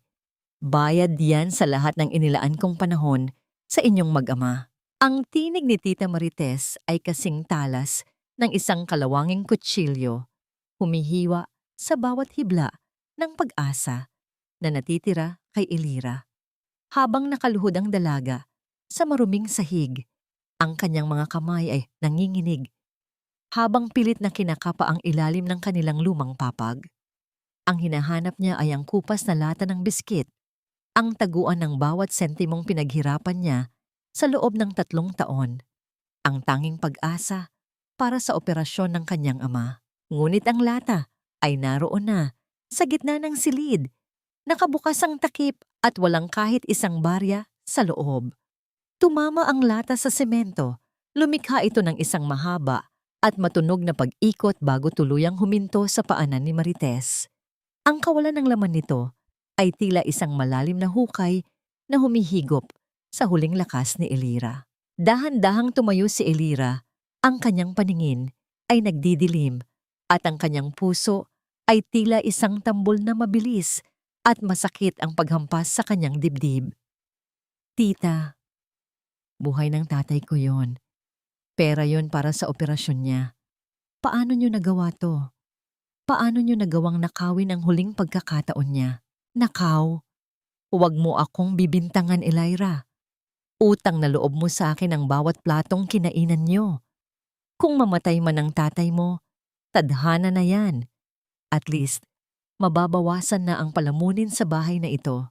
Tumawa si Marites, isang tawa na puno ng lason habang patuloy na inaayos ang kanyang buhok sa harap ng basag na salamin. Sa isang iglap, tila may naputol sa loob ni Elira. Nilundag niya ang kanyang tiyahin, ang kanyang mga daliri ay mahigpit na kumapit sa braso ni Marites upang bawiin ang anumang natira. Ngunit dahil sa panghihina, madaling naitulak ng matanda ang dalaga. Tumama ang ulo ni Elira sa matulis na kanto ng kanilang kahoy na mesa. Isang mainit at malapot na likido ang dahan-dahang gumapang mula sa kanyang noo, bumabagtas sa kanyang pisngi hanggang sa dumampi sa kanyang labi. Ang lasa ng dugo ay humalo sa alat ng kanyang mga luha. Eksaktong pumasok si Kevin sa pintuan. Ang kanyang mga mata ay nanlaki nang makita ang duguang si Elira na nakasalampak sa sahig. Ang galit na matagal nang kinikimkim ni Kevin ay tila isang pagsabog ng bulkan. Nilapitan niya si Marites, ang kanyang tindig ay tila isang leon na handang pumatay. Huwag mong susubukang hawakan ulit siya. Ang boses ni Kevin ay mababa, ngunit puno ng panganib. Ang kanyang mga kamao ay nakakuyom ng mahigpit. Ang bawat galamay ng kanyang kalamnan ay nanginginig sa pagpipigil na hindi sakta ng matanda. Agad niyang binuhat si Elira. Ang bigat ng dalaga sa kanyang mga bisig ay tila isang paalala kung gaano na ito kapayat at kapagod. Isinakay niya si Elira at ang kanyang ama sa paparating na ambulansya. Hindi pinapansin ang mga mura na patuloy na ibinubato ni Marites mula sa pintuan. Sa loob ng ospital, ang amoy ng alcohol at ang malamig na hangin ng aircon ay tila nagpapabilis sa tibok ng kaba ni Elira. Nakaupo siya sa isang bangko sa labas ng emergency room, ang kanyang noo ay may benda na. Habang si Kevin ay nakatayo sa kanyang tabi, hindi inaalis ang tingin sa pintuan. Lumabas ang doktor, ang kanyang mukha ay puno ng seryosong balita. Kailangan nating gawin ang operasyon sa loob ng susunod na 4 na oras. Kung hindi, tuluyan ng bibigay ang puso ng pasyente. Pero bago ang lahat, kailangan nating maayos ang down payment na 500,000 piso. 500,000. Para kay Elira, ang halagang yon ay tila isang bundok na kailanman ay hindi niya maaakyat. Napayuko siya, ang kanyang mga kamay ay mahigpit na nakahawak sa kanyang laylayan. Ang bawat bips ng makina mula sa loob ng kwarto ay tila isang countdown para sa buhay ng kanyang ama. Naramdaman ni Elira ang isang mainit na kamay sa kanyang balikat. Tumingala siya at nakita ang mga mata ni Kevin. Sa unang pagkakataon, nakita niya ang isang matinding desisyon sa mga mata ng lalaki. Isang desisyon na alam niyang may malaking kapalit. Hihintayin mo ako rito, Elira. Huwag kang aalis. Pangako, babalik ako na may dalang solusyon. Bulong ni Kevin. Hinalikan niya ang kamay ng dalaga. Isang halik na puno ng pait at pangako. Bago mabilis na tumalikod at tumakbo palabas ng ospital. Habang pinapanood ni Elira ang pag-alis ni Kevin, isang malamig na takot ang gumapang sa kanyang puso. Alam niyang mayroon lamang isang paraan para makuha ang ganoon kalaking pera sa loob ng maikling panahon. Hanggang saan handang pumunta si Kevin para sa isang taong dati ay tinawag niyang basura. At anong halaga ang kailangang bayaran para sa isang buhay na nakasalalay na sa isang manipis na sinulid. Ibabalik ko ang lahat sa iyo, ang yaman, ang pangalan, ang kapangyarihan. Pero ang kapalit ay ang babaeng iyan. Hinding-hindi mo na siya muling makikita. Lalayuan mo siya habang buhay. Ang boses ni Don Valeriano ay kasing lamig ng hanging nanggagaling sa mga aircon ng mansyon, tumatagos sa basang-basang suot ni Kevin. Nakaluhod si Kevin sa harap ng malaking pintuang gawa sa bakal. Ang kanyang mga tuhod ay nakabaon sa matitigas na bato ng driveway habang ang ulan ay walang awang humahampas sa kanyang likuran. Ang bawat patak ng tubig na gumugulong sa kanyang mukha ay humahalo sa mainit na luhang kanina pa dumadaloy mula sa kanyang mga mata. Ito ang mansyong dating itinuturing niyang kaharian. Ngunit ngayon, nakaluhod siya rito bilang isang pulubi, hindi para sa kanyang sarili, kundi para sa buhay ng amang nag-iisang kayamanan ng babaeng mahal niya. Lolo, pakiusap. Gawin niyo na ang lahat sa akin. Ipa-deport niyo ako. Ipakulong niyo ako. O gawin niyo akong alipin sa restaurant niyo habang buhay. Huwag lang mamatay ang tatay ni Elira. Ang boses ni Kevin ay nanginginig. Halos hindi na lumalabas dahil sa lamig at matinding pagsusumamo. Ang bawat salita niya ay tila isang piraso ng kanyang natitirang dangal na isa-isang nadudurog sa ilalim ng paanan ng kanyang lolo. Tiningnan ni Valeriano ang kanyang apo. Nakita niya ang dumi sa ilalim ng mga kuko nito, ang sugat sa siko at ang pangangayayat ng mukha nito. Ngunit sa likod ng lahat ng iyon, nakita niya ang isang bagay na kailanman ay hindi niya nakita noong si Kevin ay nasa itaas pa ng kanyang trono. Ang tunay na pagmamahal. Pumirma ka rito, utos ni Valeriano, habang inilalapag ang isang puting papel sa sahig na agad nabasa ng ulan. Ang perang kailangan para sa operasyon ay ipapadala ko na ngayon din sa ospital. Pero pagkatapos nito, babalik ka sa piling ko bilang isang solbyento na walang nakaraan sa iskinita. Isang solbyento na nakatakdang ikasal kay Beatrice. Kinuha ni Kevin ang panulat. Ang kanyang mga daliri ay tila nanlalamig sa bawat salitang kanyang isinusulat. Bawat guhit ng tinta sa mamasa-masang papel ay parang bakas ng bigat na matagal na niyang kinikimkim. Nang matapos niyang ilagay ang kanyang lagda, dahan-dahan niyang binitawan ang panulat at hinayaan itong mahulog sa basang lupa. Tapos na. Naligtas niya ang ama ni Elira, ngunit may kapalit iyon. Unti-unti siyang lalayo sa babaeng nagturo sa kanya kung paano muling makaramdam bilang isang tao. Sa ospital, ang bawat segundo ay tila isang taon para kay Elira. Nakaupo siya sa gilid ng higaan ng kanyang ama. Ang kanyang mga kamay ay mahigpit na nakahawak sa krus na nakasabit sa kanyang leeg. Biglang bumukas ang pinto at pumasok ang isang nurse. May dalang magandang balita. Ma'am, okay na po ang lahat. May nag-anonymous payment na po ng buong halaga ng operasyon. Inihahanda na po ang pasyente sa operating room ngayon din. Nakangiting balita ng nurse. Napatayo si Elira. Ang kanyang puso ay tila sasabog sa tuwa. Ngunit kasabay ng tuwa ay ang matinding kaba. Nasaan si Kevin? Nakita niyo ba ang lalaking kasama ko kanina? Tanong niya. Ang kanyang mga mata ay mabilis na naghahanap sa bawat sulok ng pasilyo. Wala si Kevin. Dahan-dahang lumapit si Elira sa bintana ng ospital. Sa ibaba, sa ilalim ng madilim na langit, nakita niya ang isang pamilyar na itim na sasakyan na dahan-dahang umaalis ng parking lot. Sa loob ng sasakyang yon, nakita niya ang anino ng isang lalaking nakasandal ang ulo sa bintana. Kahit malayo, ramdam ni Elira ang hapdi ng titig na yon. Itinapat ni Kevin ang kanyang palad sa salamin ng bintana ng sasakyan, isang huling haplos sa hangin patungo sa kinalalagyan ni Elira.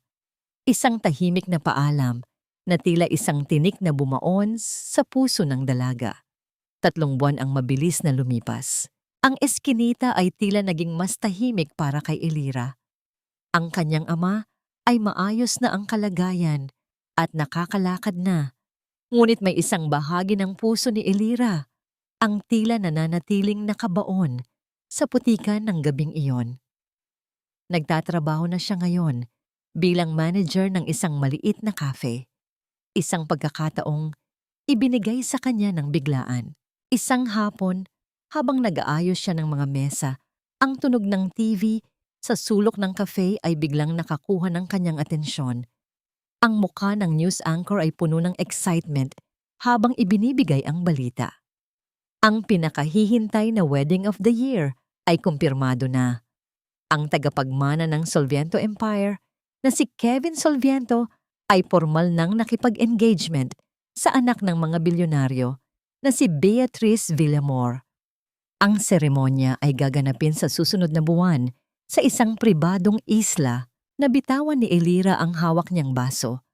Ang tunog ng pagbasag ng kristal sa sahig ay tila ang muling pagkadurog ng kanyang mundo. Nakatitig siya sa screen, sa mukha ni Kevin na ngayon ay nakasuot ng mamahaling suit. Walang emosyon ang mga mata at pilit ang nangiti habang katabi si Beatrice. Bakit pakiramdam ko ay mas masakit pa ito kaysa noong tinawag niya akong basura? Sa kabilang dako, sa loob ng kanyang opisina, pinapanood din ni Kevin ang sarili niya sa TV. Hawak niya ang isang maliit na butones na may diamante, ang huling piraso ng kanyang buhay sa eskinita.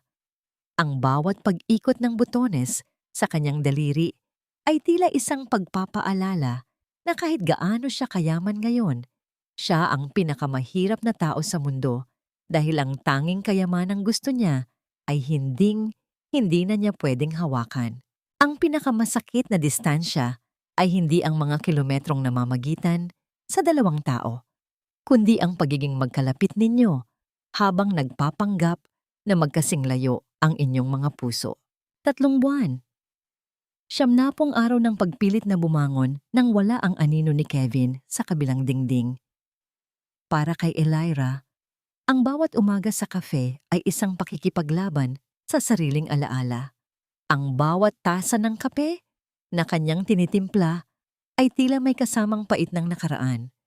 Ngunit nang makita niya ang balita sa telebisyon, ang pait na yon ay naging isang lason na dahan-dahang sumisira sa kanyang katahimikan. Habang maingat niyang inaayos ang mga bulaklak sa gitna ng mesa, ang tunog ng pagbukas ng pinto ay nagdulot ng isang kakaibang kilabot sa kanyang balat. Hindi na niya kailangang lumingon para malaman kung sino ang pumasok. Ang bango ng mamahaling pabango na humahalo sa amoy ng kape ay tila isang pamilyar na kanta na matagal na niyang iniwasang pakinggan. Pumasok si Kevin, nakasuot ng isang itim na suit na tila sadyang ginawa para sa kanyang kapangyarihan. Wala na ang uling sa kanyang mga kuko, wala na ang pawis sa kanyang noo. Siya na muli ang prinsipe ng Solviento Empire, malamig, matikas, at tila hindi kayang abutin. Sa kanyang tabi, nakakapit sa kanyang braso ang isang babaeng nakasuot ng puting bestido na tila nagmamalaki sa kanyang tagumpay. Si Beatrice. Magandang umaga, ma'am. Sir, welcome to the cafe. Ang boses ni Elira ay nanginginig, bagaman pilit niya itong pinapatatag. Yumukod siya ng bahagya, iniiwasan ang titig ni Kevin na tila isang nagbabagang uling na sumusunog sa kanyang pagkatao. Hindi nagsalita si Kevin.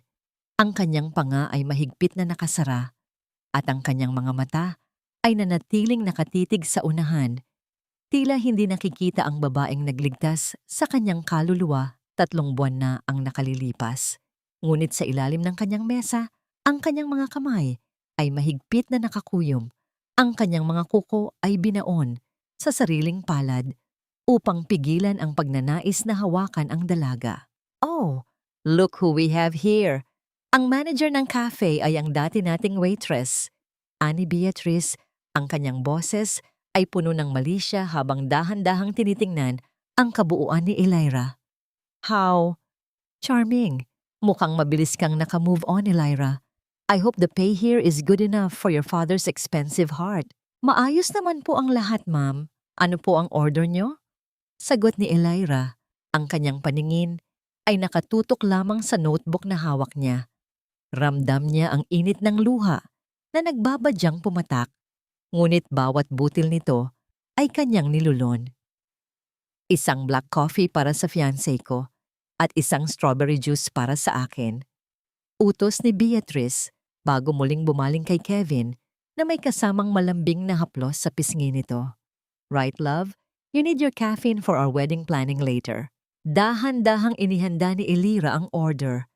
Habang inilalapag niya ang tasa ng kape sa tapat ni Kevin, ang kanyang kamay ay hindi sinasadyang nanginig. Isang maliit na patak ng kape ang tumalsik sa ibabaw ng mesa. Sa takot na magalit si Beatrice, mabilis na kinuha ni Elira ang kanyang pamunas. Ngunit sa hindi inaasahang pagkakataon, ang kanyang mga daliri ay dumampi sa mga daliri ni Kevin na noon ay kukuha sana sa tasa. Ang haplos na yon ay tumagal lamang ng 1 segundo, ngunit tila tumigil ang pag-ikot ng mundo para sa kanilang dalawa. Ang kuryenteng dumaloy mula sa balat ni Kevin patungo kay Elira ay tila muling bumuhay sa lahat ng pangako at sakit ng gabi ng ulan sa eskinita. Sandaling nagtama ang kanilang mga mata, isang titig na puno ng pagsusumamo, pangungulila at paghingi ng tawad. Mabilis na binawi ni Kevin ang kanyang kamay. Ang kanyang puso ay humahampas ng malakas sa kanyang dibdib na tila isang bilanggo na pilit kumakawala. Ang tasa ng kape sa kanyang harapan ay tila naging isang mainit na uling na hindi niya kayang hawakan. Habang nangyayari ang lahat ng ito, si Beatrice ay dahan-dahang naglabas ng isang maliit na pakete ng puting pulbos mula sa kanyang bag at mabilis itong isinilid sa ilalim ng kanyang napkin. Ang kanyang mga mata ay nanatiling nakatitig kay Elira. Isang mapanganib na plano ang nagsisimulang gumuhit sa kanyang labi. Oops! Biglang sigaw ni Beatrice, sabay marahas na hinarap ang kanyang baso ng strawberry juice patungo sa kanyang sariling puting bestido. Ang mapulang likido ay agad kumalat sa kanyang damit, tila isang sariwang sugat na bumukas sa gitna ng kaputian. Tumayo si Beatrice, ang kanyang muka ay biglang napuno ng kunwaring galit at sakit. Itinuro niya ang nanginginig na si Elira sa harap ng lahat ng mga customers sa cafe. You! You did this on purpose! How dare you! Ang hiyaw ni Beatrice ay tila isang kidlat na bumasag sa katahimikan ng hapon. Insecure ka pa rin ba dahil ikakasal na kami ni Kevin? Sinadya mong hapsawan ang damit ko para mapahiya ako. Napatitig si Elira sa mapulang mantsa sa damit ni Beatrice at pagkatapos ay sa sarili niyang mga kamay na walang hawak na anuman. Ang takot ay muling gumapang sa kanyang puso. Isang pamilyar na pakiramdam ng kawalan ng laban. Ngunit bago pa man siya makapagsalita, ang malamig na boses ni Kevin ay muling narinig. Isang boses na hindi alam ni Elira kung para sa kanyang proteksyon o para sa kanyang tuluyang pagbagsak. Luhod. Ngayon din. O baka gusto mong kumpiskahin ko ang cafe na ito para lang matuto ka ng leksyon. Ang boses ni Beatrice ay tila isang matalim na tunog ng pagkayod ng bakal sa semento. Nangingibabaw sa bulong-bulungan ng mga tao sa loob ng cafe. Nakatayo siya sa gitna ng silid. Ang kanyang kamay ay nakaturo sa mapulang mantsa sa kanyang puting bestido na tila isang simbolo ng kanyang nasirang dangal. Ang kanyang mga mata ay naniningkit sa galit. Isang galit na hindi nanggagaling sa mantsa, kundi sa selos na kanina pa sumusunog sa kanyang loob nang makita ang titig ni Kevin kay Elira. Nanginginig ang mga balikat ni Elira, ngunit sa pagkakataong ito, hindi niya ibinaba ang kanyang tingin. Ang bawat butil ng pawis sa kanyang noo ay tila naging isang matibay na kristal ng paninindigan. Dahan-dahan siyang humakbang paitaas. Ang kanyang mga kamay ay nakakuyom ng mahigpit sa kanyang gilid. Hindi ko po yan sinadya, Ma'am Beatrice, at alam niyo po sa sarili niyo na wala akong hawak na baso nang mangyari iyon. Ang boses ni Elira ay mahinahon, ngunit may talim na hindi narinig ni Kevin noon. Kung gusto niyo po, maaari nating tingnan ang footage mula sa aming security camera sa itaas. Doon po natin makikita ang katotohanan. Ang salitang security camera ay tila isang malakas na sampal sa mukha ni Beatrice. Bahagyang nanlaki ang kanyang mga mata at ang kanyang labi ay dahan-dahang nanginig sa takot na mabuksan ang kanyang kasinungalingan. Sa gitna ng kanyang pagkapahiya, mabilis niyang itinaas ang kanyang kamay. Ang kanyang mga daliri ay handa nang humampas sa pisngi ni Elira. Ngunit bago pa man madampi ang palad ni Beatrice sa balat ng dalaga, isang malakas na tunog ng paghawak sa braso ang narinig sa buong kafe. Isang kamay na malaki, matigas, at puno ng naglalakihang ugat ang pumigil sa pag-atake ni Beatrice. Si Kevin. Ang kanyang pagkakahawak sa braso ni Beatrice ay tila isang bakal na sipit. Mahigpit, hanggang sa mamuti ang kanyang sariling mga buko-buko ng daliri. Ang kanyang mga mata na dati ay malamig at walang emosyon ay biglang nagliyab. Tila isang apoy na matagal nang ikinulong sa loob ng isang madilim na kuweba. Enough, Beatrice. Bitawan mo siya. Ang boses ni Kevin ay mababa, ngunit ang bawat salita ay tila isang kulog na yumanig sa bawat sulok ng kafe. Kevin? Anong ginagawa mo? Pinagtatanggol mo ba ang basurang ito sa harap ko? Ang hiyaw ni Beatrice ay tila isang desperadong awit ng isang taong nawawalan na ng kontrol. Sa harap ng lahat ng mga customer, sa harap ng mga kamera ng ilang tao na nagsimulang kumuha ng video, dahan-dahang binitiwan ni Kevin ang braso ni Beatrice. Ngunit hindi siya tumigil doon. Hinubad niya ang kanyang mamahaling suit jacket, ang jacket na simbolo ng kanyang pagbabalik sa kapangyarihan, at maingat itong isinampay sa mga balikat ni Elira. Ang bango ng kanyang katawan at ang init ng tela ay muling bumalot sa dalaga, isang pakiramdam na tila muling nagtayo ng pader ng proteksyon sa paligid nito. Ang tanging basura rito, Beatrice, ay ang taong handang manira ng buhay para lang sa sariling interes. Mariing sabi ni Kevin habang hinaharap ang kanyang fiancé. Tapos na tayo. Ang engagement na to, consider it broken. Isang matinding katahimikan ang bumalot sa buong cafe. Ang bawat hininga ng mga tao ay tila naging isang malakas na tunog sa gitna ng tensyon. Napanganga si Beatrice, ang kanyang mukha ay nawalan ng kulay, tila isang estatwa ng yelo na dahan-dahang natutunaw sa ilalim ng init ng galit ni Kevin. Hinarap ni Kevin si Elira. Sa kauna-unahang pagkakataon, sa harap ng maraming tao, itinaas niya ang kanyang kamay at dahan-dahang hinaplos ang pisngi ng dalaga. Ang init ng kanyang balat sa balat ni Elira ay tila isang gamot sa lahat ng hapdi ng nakaraang 3 buwan. Sorry, Elira. Sorry kung hinayaan kong masaktan ka muli. Bulong ni Kevin. Ang kanyang mga mata ay puno ng pagsisisi na tila isang malalim na karagatan. Ngunit ang sandaling ito ng tagumpay at pagmamahalan ay biglang nabulabog. Ang pinto ng cafe ay marahas na bumukas at pumasok ang isang bulto ng tao na tila isang bagyong handang manira ng lahat. Magsasama na naman ang dalawang magnanakaw. Mahiya kayo sa mga balat nyo. Ang sigaw ni Tita Marites ay tila isang lason na agad kumalat sa hangin. Sa likod niya ay 2 lalaki na nakasuot ng uniforme ng mga security guards, bit-bit ang ilang mga dokumento na tila mga hatol ng kamatayan. Lumapit si Marites kay Elira.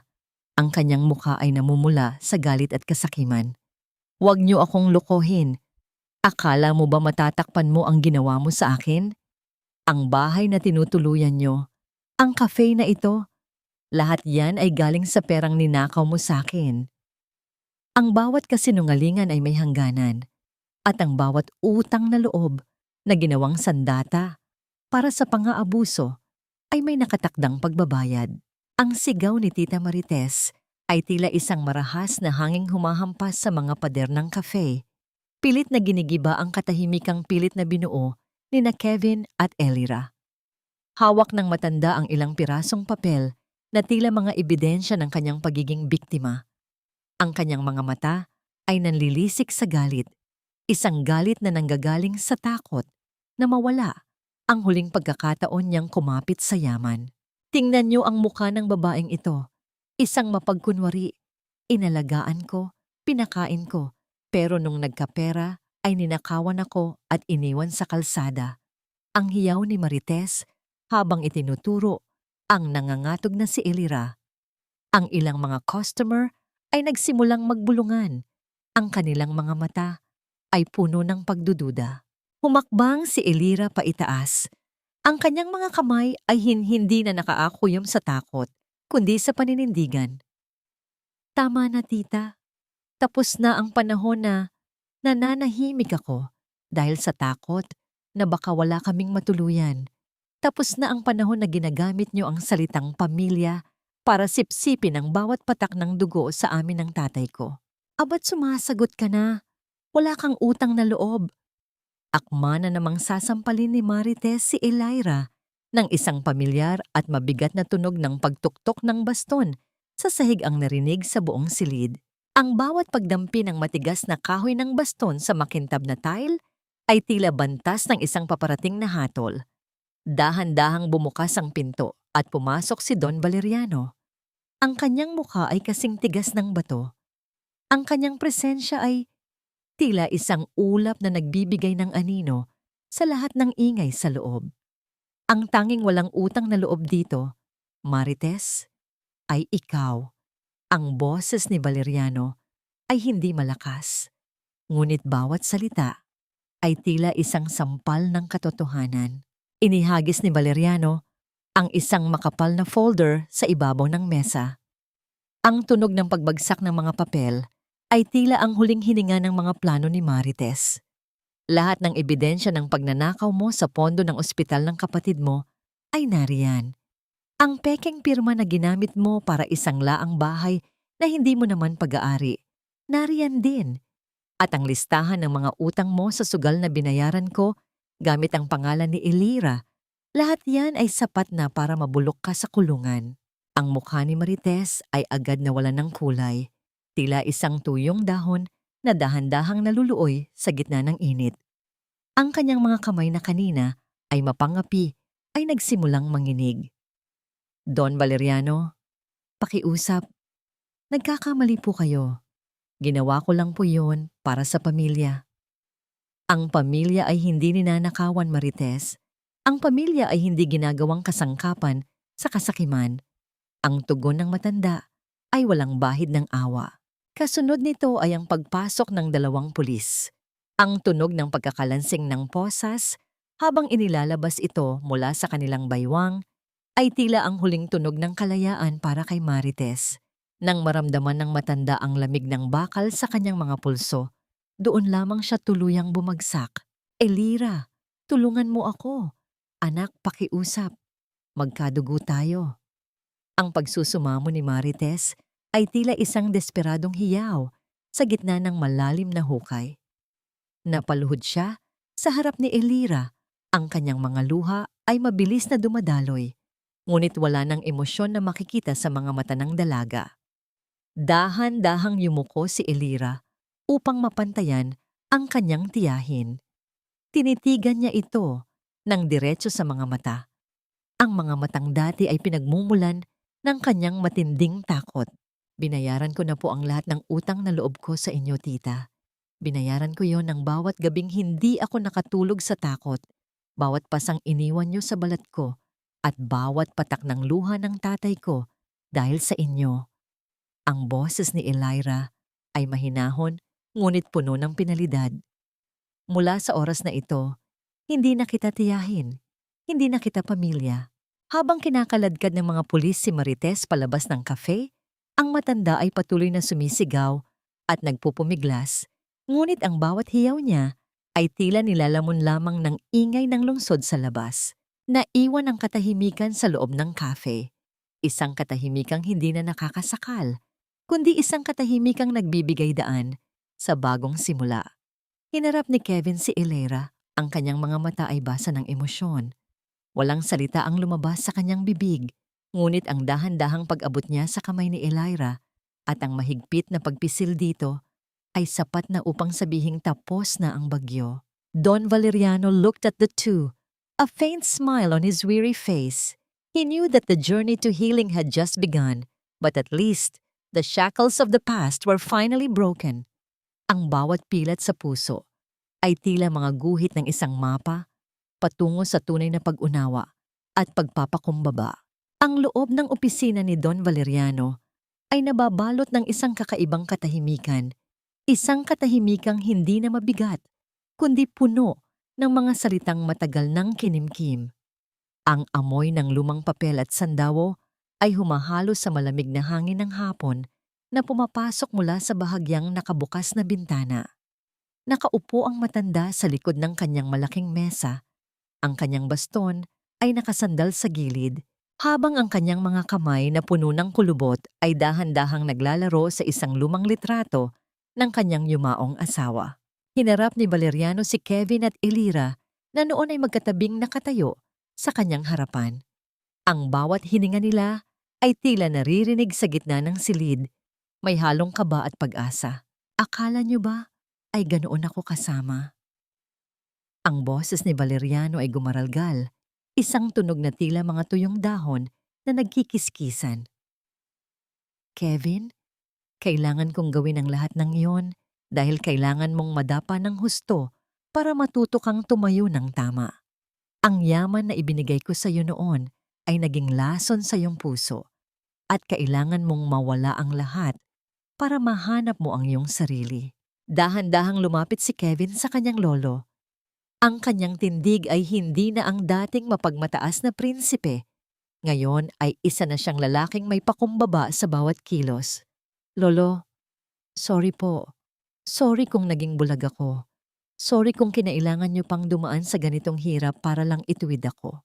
Isang butil ng luha ang dahan-dahang gumapang mula sa mata ni Valeriano, bumabagsak sa kanyang pisngi bago ito mabilis na pinunasan ng kanyang nanginginig na daliri. Huwag sa akin, Kevin. Kay Elira ka humingi ng tawad. Siya ang tumanggap ng lahat ng pasakit na idinulot ng pagsubok na ito. Siya ang nagsilbing mitya para muli mong mahanap ang iyong kaluluwa. Hinarap ni Valeriano si Elira. Ang kanyang mga mata ay puno ng pasasalamat at paghanga. Hiya, patawarin mo ako kung naging bahagi ako ng iyong paghihirap. Ang pag-ibig mo ang nagligtas sa aking apo at sa aking buong kumpanya. Ikaw ang tunay na solbyento sa puso at gawa. Dahan-dahang kinuha ni Valeriano ang kamay ni Elira at ang kamay ni Kevin. Sa gitna ng opisina, pinagsama niya ang kanilang mga palad. Ang init ng balat sa balat ay tila isang kuryenteng nagdurugtong sa dalawang pusong dumaan sa matinding unos. Iyon ay isang basbas na higit pa sa anumang piraso ng papel o kontrata. Ngayon, ang mechanical heart na ibinigay ko sa iyo noon ay maaari mo nang palitan ng isang pusong marunong magmahal, ani Valeriano, habang dahan-dahang tumatayo at lumalabas ng silid upang bigyan sila ng pagkakataon na mag-isa. Naiwan sina Kevin at Elira. Ang bawat tibok ng kanilang puso ay tila naging isang melodiya sa katahimikan. Walang salitang lumabas sa kanilang mga labi, ngunit ang dahan-dahang pagyakap ni Kevin kay Elira ay sapat na. Ang kanyang ulo ay isinandal niya sa balikat ng dalaga, tila isang pag-uwi pagkatapos ng mahabang panahon ng paglalayas. Hindi ko nahahayaang mawala ka pa, Elira. Hinding-hindi na. Bulong ni Kevin. Ang kanyang boses ay puno ng pangakong nakatali sa kanyang hininga. Hinigpitan ni Elira ang kanyang yakap. Ramdam niya ang tibok ng puso ni Kevin na tila sumasabay sa kanya. Ang lahat ng sakit, ang lahat ng hiyaw ni Marites, at ang bawat laso ni Beatrice ay tila tuluyan ng nilamon ng kapayapaan. Nang lumabas sila ng mansyon, ang langit ay dahan-dahang nagpapalit ng kulay mula sa kahel patungo sa lila. Ang hangin ay malamig, ngunit may dalang bango ng bagong pag-asa. Inakay ni Kevin si Elira patungo sa isang itim na sasakyan, ngunit sa pagkakataong ito, hindi ito sasakyang simbolo ng paghihiwalay. "Saan tayo pupunta?" tanong ni Elira habang nakatanaw sa kalsada. "Sa lugar kung saan nagsimula ang lahat," sagot ni Kevin. Ang kanyang mga mata ay kumikinang sa ilalim ng papalubog na araw. Ngunit habang sila ay naglalakbay, isang pamilyar na bulto ng tao ang nakita ni Elira sa labas ng bintana. Isang matandang lalaki na nakatayo sa harap ng isang maliit na bahay. Maayos na ang bihis at may ngiti sa mga labi habang hinihintay ang kanilang pagdating. Ang tanong ay, handa na ba silang talikuran ang lahat ng pait para sa isang bagong buhay na matagal na nilang pinangarap? Ang tunay na kayamanan ay hindi nasusukat sa kinang ng ginto, kundi sa init ng yakap ng isang pamilyang muling nabuo mula sa mga abo ng nakaraan. Huminto ang sasakyan sa harap ng isang pamilyar na eskinita. Ngunit ang dating amoy ng kanal at basura ay napalitan na ng bango ng mga bagong tanim na bulaklak. Ang mga pader na dati ay puno ng sulat at dumi ay napinturahan na ng maliliwanag na kulay. Sa gitna ng eskinita, nakatayo ang dating barong-barong ni Elira. Ngunit ngayon ay isa na itong maliit, ngunit matibay na bahay na may mga bintanang salamin at isang maliit na hardin sa harap. At sa harap ng bahay na yon, nakatayo ang isang matandang lalaki. Ang kanyang mga mata ay puno ng pananabik at ang kanyang mga braso ay nakabukas na, tila isang pugad na naghihintay sa pagbabalik ng kanyang mga inakay. "Tatay!" Ang sigaw ni Elira ay tila isang awit ng kagalakan na matagal nang hindi naririnig. Mabilis siyang bumaba ng sasakyan at tumakbo patungo sa kanyang ama, isang yakap na puno ng pangungulila at pasasalamat. Ramdam ni Elira ang lakas sa bisig ng kanyang ama, isang lakas na ibinalik ng operasyong ipinaglaban nilang dalawa ni Kevin. "Salamat sa iyo, anak." "At salamat sa iyo, Kevin." Ang boses ng matanda ay puno ng emosyon habang tinitingnan ang lalaking nasa likod ni Elira. "Hindi mo lang iniligtas ang buhay ko. Ibinalik mo rin ang ngiti sa aking anak." Lumapit si Kevin, hindi bilang isang bilyonaryong tagapagmana, kundi bilang isang simpleng lalaki na may dalang respeto. Yumukod siya at kinuha ang kamay ng ama ni Elira, isang kilos ng paggalang na mas matimbang pa sa anumang piraso ng ginto. Pumasok sila sa loob ng bahay. Ang amoy ng bagong saing na kanin at adobong manok ay sumalubong sa kanila. Sa gitna ng maliit na sala, merong isang mesa na puno ng simpleng pagkain. Isang salo-salo na mas masarap pa sa anumang handaan sa Aurelio's table. Habang sila ay kumakain, ang tawanan at kwentuhan ay pumuno sa bawat sulok ng bahay. Doon, sa gitna ng kanilang munting paraiso, napagtanto ni Kevin na ito ang uri ng yaman na kailanman ay hindi niya naranasan sa kanyang malaking mansyon. Ang yaman ng pamilya, nang papalubog na ang araw. Inaya ni Kevin si Elira na maglakad sa dalampasigan na hindi kalayuan sa kanilang bahay. Ang tunog ng mga alon na humahampas sa buhangin ay tila isang musika na nagpapahinto sa oras.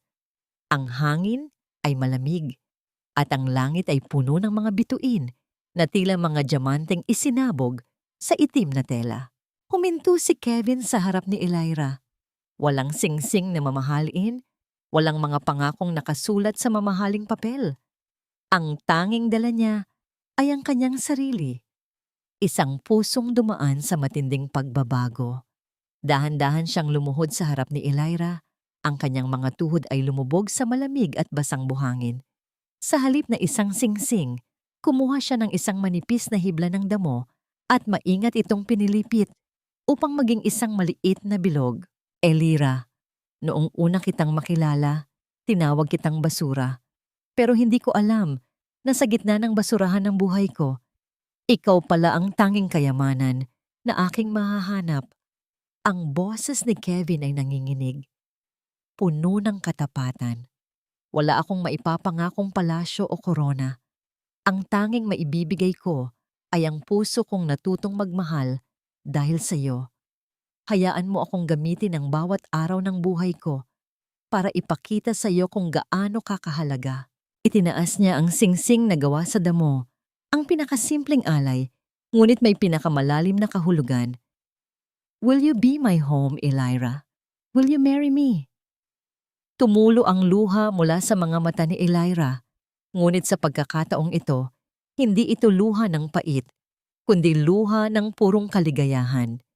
Isang kaligayahang mas maningning pa sa anumang diamanteng nakita niya.